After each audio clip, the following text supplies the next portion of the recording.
الله أكبر.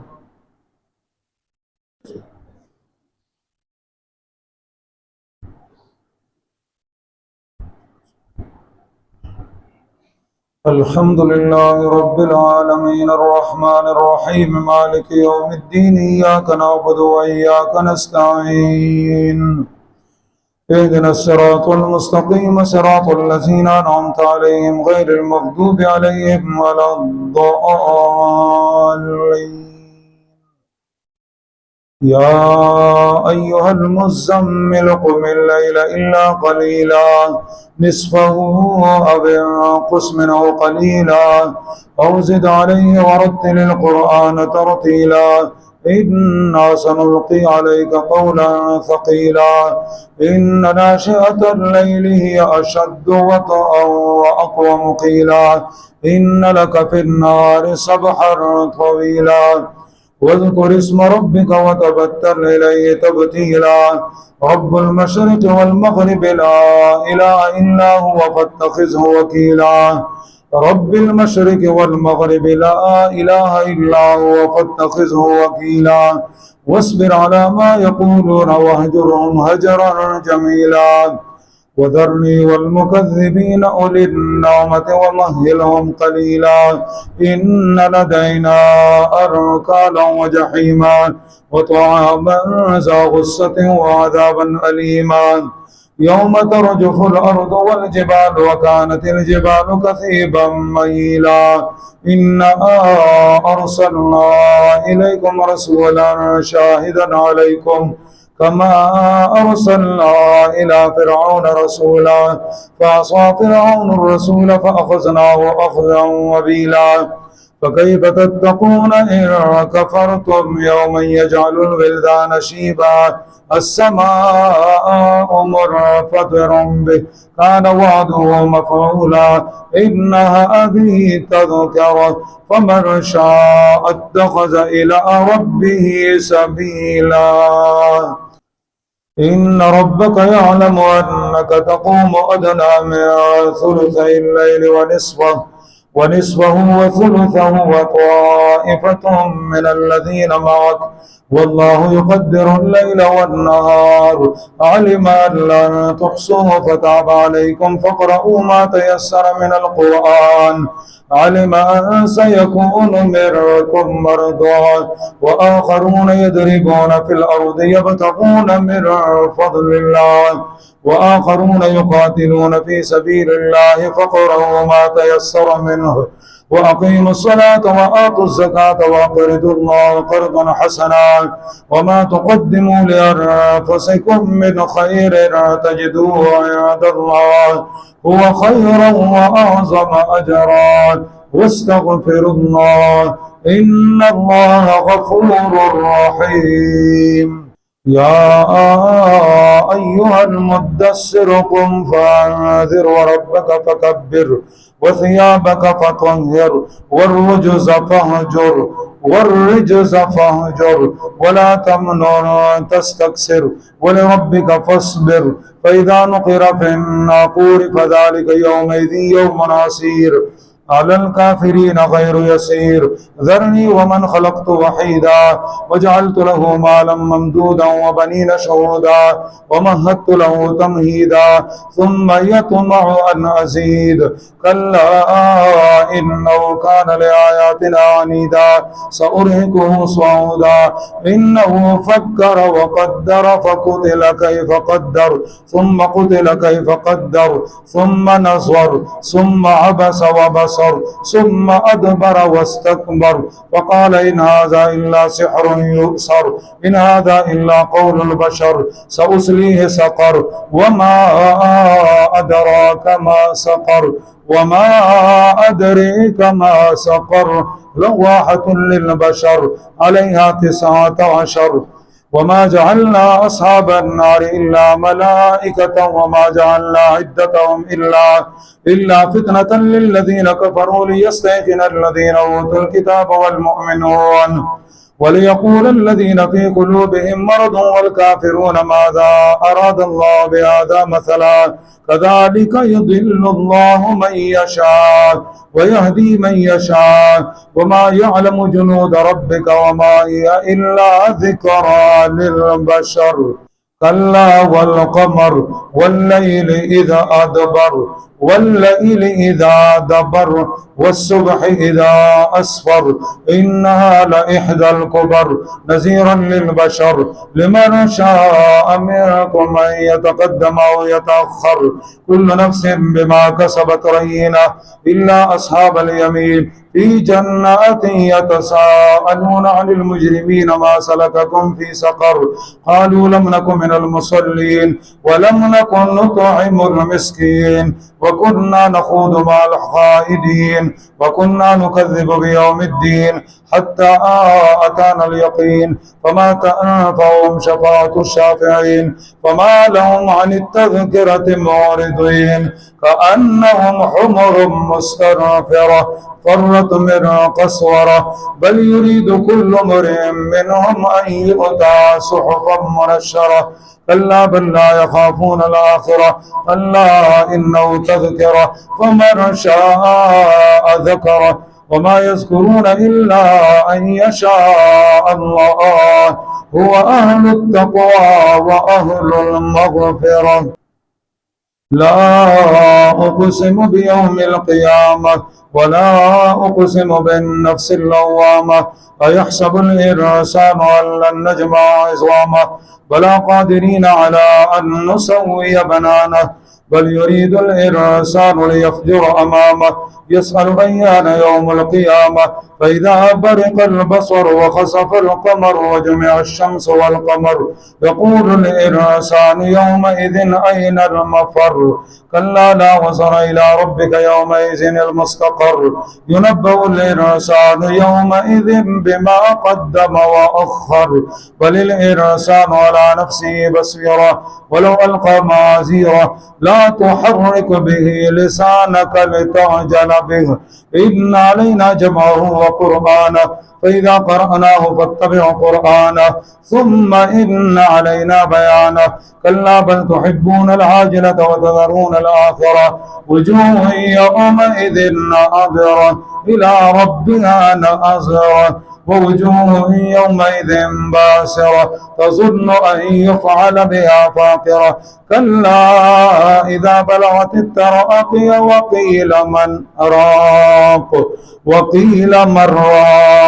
وظن أنه الفراق والتفت الساق بالساق إلى ربك يومئذ المساق فلا صدق ولا صلى ولكن كذب وتولى ثم ذهب إلى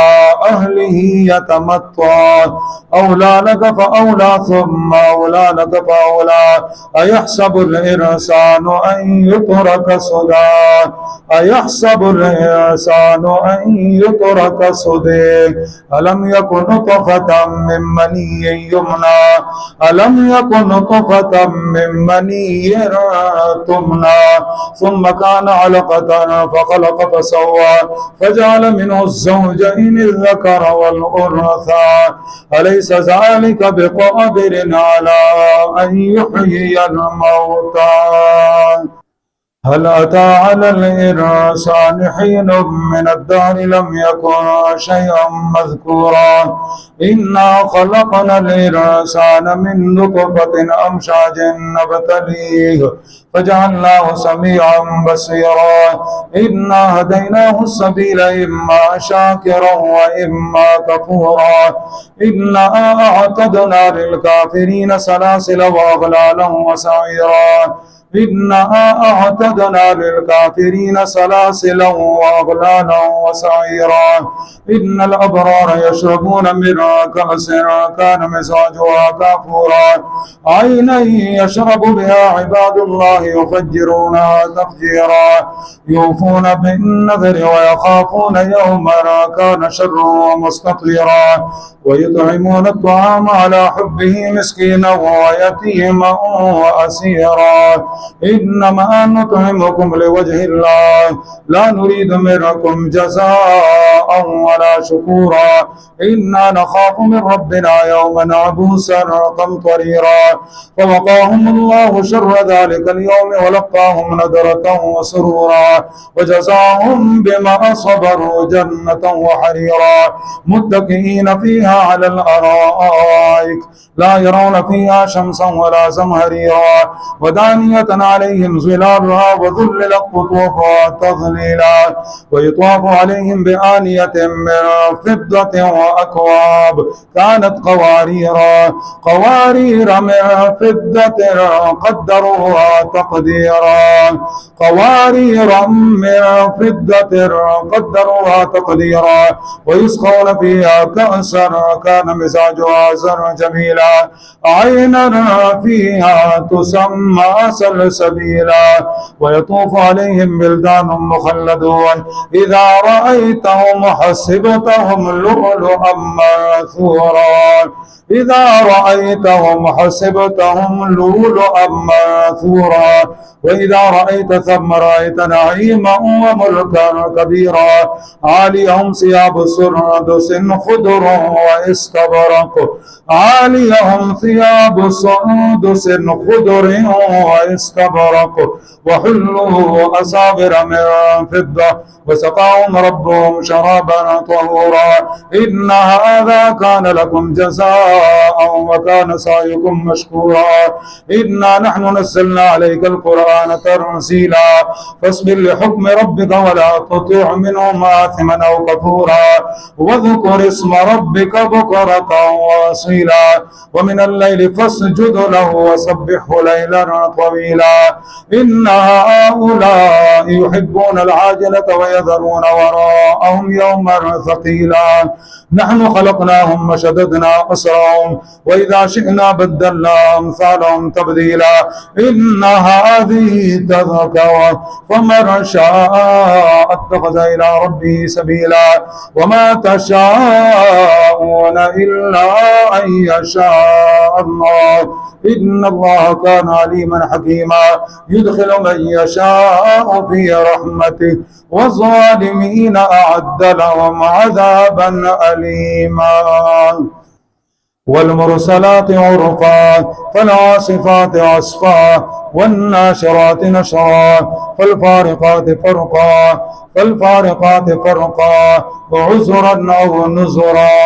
عذرا أو نذرا إنما توعدون لواقع فإذا النجوم طمست وإذا السماء فرجت وإذا الجبال نصفت وإذا الرسل أقتت لأي يوم أجلت ليوم الفصل وما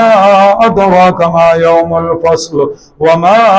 أدريك ما يوم الفصل ويل يومئذ للمكذبين ألم نهلك الأولين ثم نطبعهم الآخرين كذلك نفعل بالمجرمين ويل يومئذ للمكذبين ألم نخلقكم من ماء مهين فجعلناه في قرار مكين إلى قدر معلوم فقدرنا فنعم القادرون ويل يومئذ للمكذبين ألم نجعل الأرض كفاتا أحياء وأمواتا وجعلنا فيها رواسي شامخات وأسقيناكم ماء فراتا ويل يومئذ للمكذبين انطلقوا إلى ما كنتم به تكذبون انطلقوا إلى ظل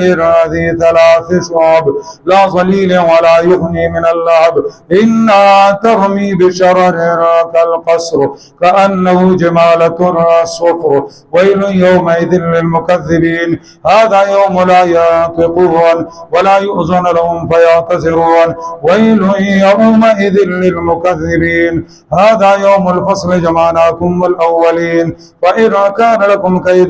فكيدون ويل يومئذ للمكذبين إن المتقين في ظلال وعيون إن المتقين في ظلال وعيون وفواكه مما يشتهون كلوا واشربوا هنيئا بما كنتم تعملون إنا كذلك نجزي المحسنين ويل يومئذ للمكذبين كلوا وتمتعوا قليلا إنكم مجرمون يؤمنون ويل يومئذ للمكذبين وإذا قيل لهم اركعوا لا يركعون ويل يومئذ للمكذبين فبأي حديث بعده يؤمنون عما يتساءلون عن النبأ العظيم الذي هم فيه مختلفون كلا سيعلمون ثم كلا سيعلمون ألم نجعل الأرض مهادا والجبال أوتادا وخلقناكم أزواجا وجعلنا نومكم سباتا وجعلنا الليل لباسا وجعلنا النهار معاشا وبنينا فوقكم سبعا شدادا وجعلنا سراجا وهاجا وأرسلنا من المعصرات ماء ثجاجا لنخرج به حبا ونباتا وجنات ألفافا إن يوم الفصل كان ميقاتا يوم ينفخ في الصور فتأتون أفواجا وفتحت السماء فكانت أبوابا وسيرت الجبال فكانت سرابا إن جهنم كانت مرصادا للطاغين مآبا لابثين فيها أحقابا لا يذوقون فيها بردا ولا شرابا إلا حميما وغساقا وجنات ألفافا إن يوم الفصل كان ميقاتا يوم ينفخ في الصور فتأتون أفواجا وفتحت السماء فكانت أبوابا وسيرت الجبال فكانت سرابا إن جهنم كانت مرصادا للطاغين مآبا لابثين فيها أحقابا لا يذوقون فيها بردا ولا شرابا إلا حميما وغساقا جزاء وفاقا إنهم كانوا لا يرجون حسابا وكذبوا بآياتنا كذابا وكل شيء أحصيناه كتابا فذوقوا فلن نزيدكم إلا عذابا إن للمتقين مفازا حدائق وأعنابا وكواعب أترابا وكأسا دهاقا لا يسمعون فيها لغوا ولا كذابا جزاء من ربك عطاء حسابا رب السماوات والأرض وما بينهما الرحمن لا يملكون منه خطابا يوم يقوم الروح والملائكة صفا لا يتكلمون إلا من أذن له الرحمن وقال صوابا ذلك اليوم الحق فمن شاء اتخذ إلى ربه مآبا إنا أنذرناكم عذابا قريبا يوم يرزل المرء ما قدمت يداه ويقول الكافر يا ليتني كنت ترابا والنازعات غرقا والناشطات نشطا والسابحات سبحا فالسابقات سبقا فالمدبرات أمرا يوم ترجف الراجفة تتبعها الرادفة قلوب يومئذ واجفة أبصارها خاشعة يقولون أئنا لمردودون في الحافرة أئذا كنا عظاما نخرة ناخرة قالوا تلك إذا كرة خاسرة فإنما هي شجرة واحدة فإذا هم بالساهرة هل أتاك حديث موسى إذ ناداه ربه بالواد المقدس طوى اذهب إلى فرعون إنه طغى فقل هل لك إلى أن تزكى وأهديك إلى ربك فتخشى فأراه الآية الكبرى فكذب وعصى ثم أدبر يسعى فحشر فنادى فقال أنا ربكم الأعلى فأخذه الله نكال الآخرة والأولى إن في ذلك لعبرة لمن يخشى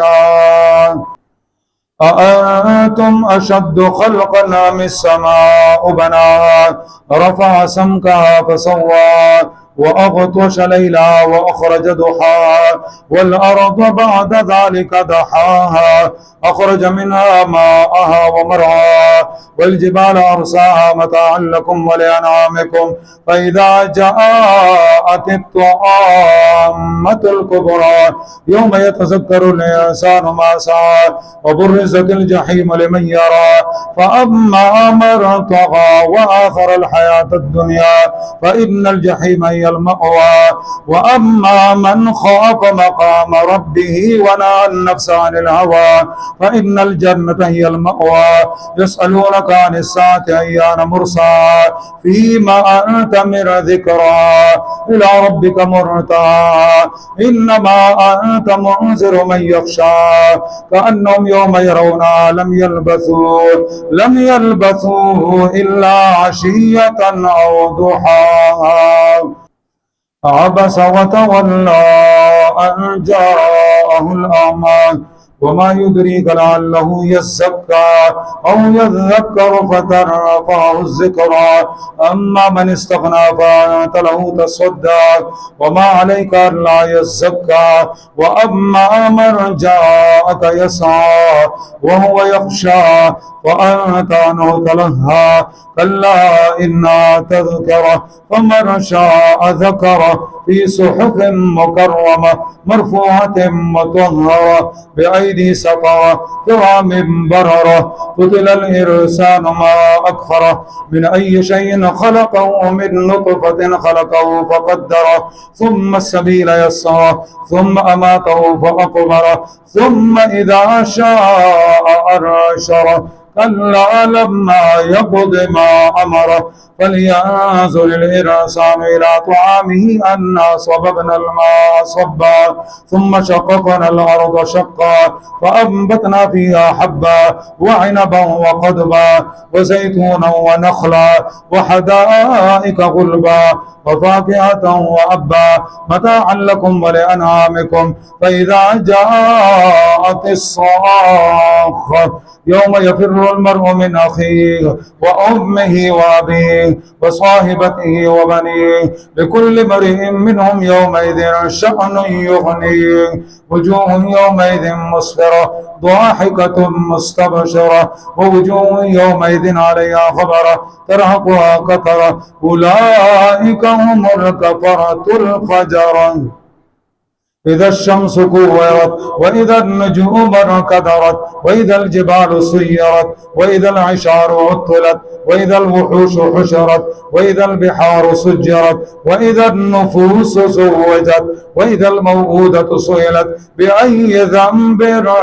قتلت وإذا الصحف نشرت وإذا السماء كشطت وإذا الجحيم سعرت وإذا الجحيم سعرت وإذا الجنة أزلفت علمت نفس ما أحضرت فلا أقسم بالخنس الجوار الكنس والليل إذا عسعس والصبح إذا تنفس إنه لقول رسول كريم ذي قوة عند ذي العرش مكين مطاع ثم أمين وما صاحبكم بمجنون ولقد رآه بالأفق المبين وما هو على الغيب بضنين وما هو بقول الشيطان الرجيم فأين تذهبون إن هو إلا ذكر للعالمين لمن شاء منكم أن يستقيم وما تشاءون إلا أن يشاء الله رب العالمين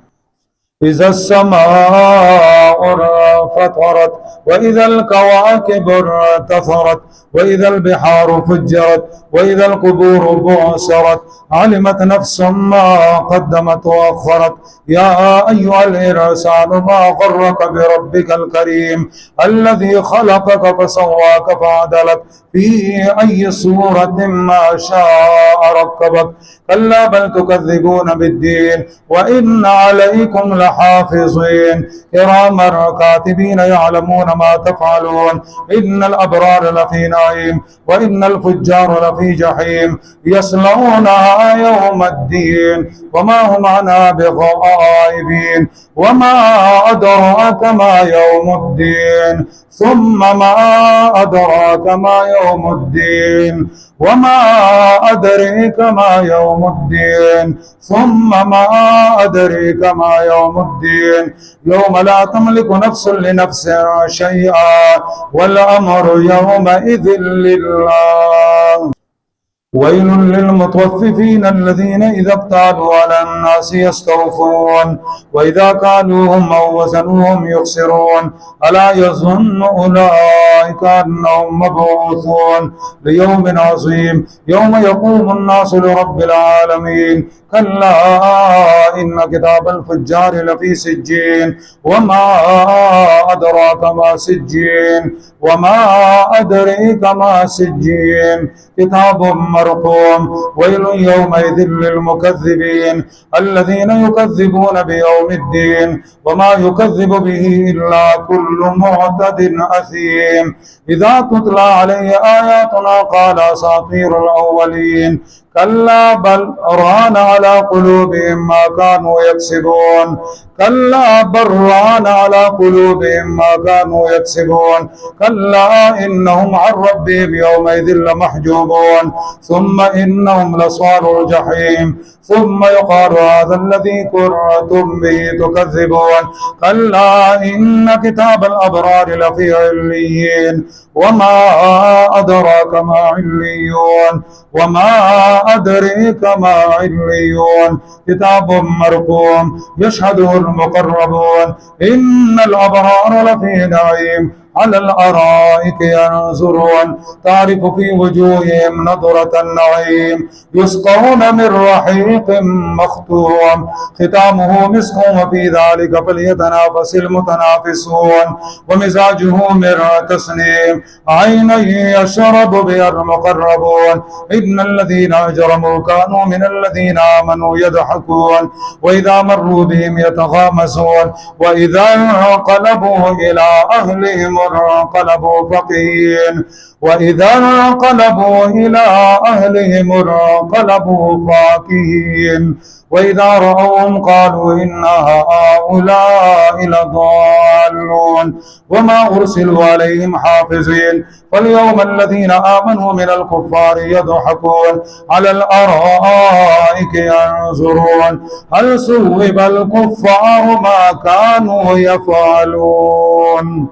إذا السماء انشقت وأذنت لربها وحقت وإذا الأرض مدت وألقت ما فيها وتخلت وأذنت لربها وحقت يا أيها الإنسان إنك كادح إلى ربك كدحا فملاقيه فأما من أوتي كتابه بيمينه فسوف يحاسب حسابا يسيرا وينقلب إلى أهله مسرورا وأما من أوتي كتابه وراء ظهره فسوف يدعو ثبورا ويصلى سعيرا إنه كان في أهله مسرورا إنه ظن أن لن يحور بلى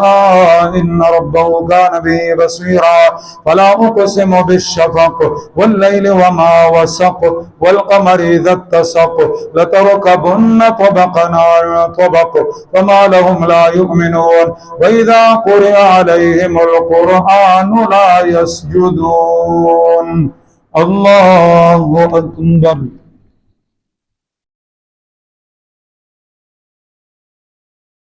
الله أكبر بل الذين كفروا يكذبون والله أعلم بما يوعون فبشرهم بعذاب أليم إلا الذين آمنوا وعملوا الصالحات لهم أجر غير ممنون والسماء ذات البروج واليوم الموعود وشاهد ومشهود قتل أصحاب الأخدود النار ذات الوقود إذ هم عليها قعود وهم على ما يفعلون بالمؤمنين شهود وما نقموا منهم إلا أن يؤمنوا بالله العزيز الحميد الذي له ملك السماوات والأرض والله على كل شيء شهيد إن الذين فتنوا المؤمنين والمؤمنات ثم لم يتوبوا فلهم عذاب جهنم ولهم عذاب الحريق إن الذين آمنوا وعملوا الصالحات لهم جنات تجري من تحتها الأنهار ذلك الفوز الكبير إن بطش ربك لشديد إنه هو يبدئ ويعيد وهو الغفور الودود ذو العرش المجيد فعال لما ما يريد. هل أتاك حديث الجنود فرعون وثمود بل الذين كفروا في تكذيب والله من ورائهم محيط. بل هو قرآن مجيد في لوح محفوظ. والسماء والطارق وما أدراك ما الطارق النجم الثاقب وما أدريك ما الطارق النجم الثاقب إن كل نفس لما عليها حافظ. فلينظر الإنسان مما خلق. خلق من ماء دافق يخرج من بين الصلب والترائب إنه على رجعه لقادر. يوم تبلى السرائر فما له من قوة ولا ناصر. والسماء ذات الرجع والأرض ذات الصدع إنه لقول فصل وما هو بالهزل. إنهم يكيدون كيدا وأكيد كيدا ومهل الكافرين أمهلهم رويدا.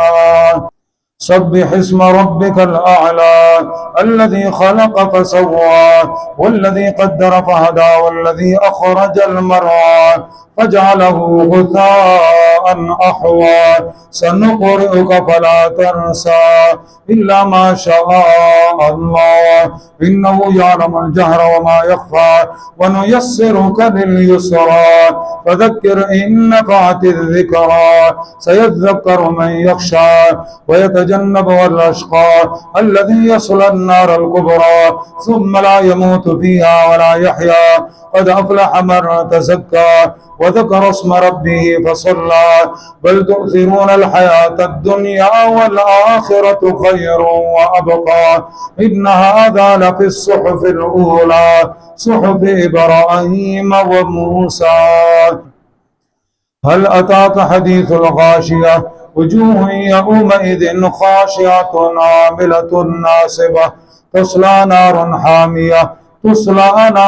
حامية تسقى من عين آنية ليس لهم طعام إلا من ضريع لا يسمن ولا يغني من جوع. وجوه يومئذ ناعمة لسعيها راضية في جنة عالية لا تسمع فيها لاغية فيها عين جارية فيها سرر مرفوعة وأكواب موضوعة ونمارق مصفوفة وزرابي مبثوثة. أفلا ينظرون إلى الإبل كيف خلقت وإلى السماء كيف رفعت وإلى الجبال كيف نصبت وإلى الأرض كيف سطحت. فذكر إنما أنت مذكر لست عليهم بمسيطر إلا من تولى وكفر فيعذبه الله العذاب الأكبر. إن إلينا إيابهم ثم إن علينا حسابهم.